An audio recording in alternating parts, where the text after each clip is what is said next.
I am in tears. I just rolled into Waynesboro, Tennessee, and I was praying.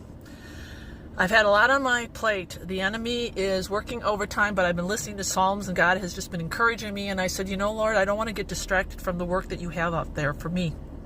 And I still want to be your messenger, so please forgive me. And I know there's somebody out there who is in need today. So here I am. And little Toby, right?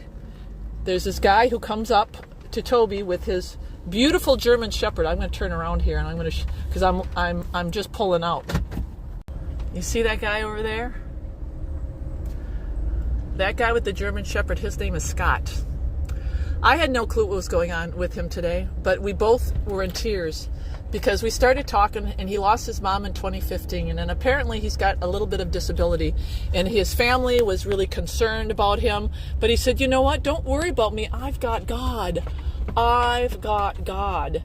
And, he talked about anxiety and how he felt guilty, that sometimes he gets anxiety even though he knows he has the Lord. And, hang on here. There we go. And I said, don't let the enemy, Scott, make you think that, because he said, I felt so guilty. And then, and I'm like, we're flesh. It's okay, Scott. Anyway, I knew as soon as he opened his mouth and he started talking about anxiety and losing his mother and how he's on his own now and he's doing it and he's putting his trust in the Lord and he hates it when he fails with his anxiety. I said, hang on, I knew it. So I went into my van here and I had this tract that says, stop being scared. And I had the beautiful steps to Christ. So I gave that to him and we started talking, and then he talked about how, and this, he wasn't like begging for money or anything. He just said, I'm having a hard time right now because I have no money and my disability comes in a week. And he said, I'm trying to do odds and ends job. I said, hang on.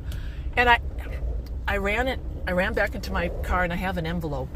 And I don't know what I have in it, but I just pulled out whatever I pulled out. And I said, here. I said, the Lord, here. And he's like, no. And he started crying. He says, no. And I said, hang on. I said, you don't understand. I said, I prayed before I came here. He says, you're not going to believe this. He said, I was on the way to the park and I was praying.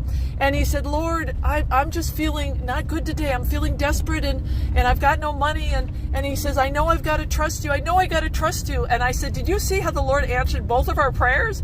Both of them. So Scott got his prayer answered and I got my prayer answered. I got to witness. I got to encourage. And he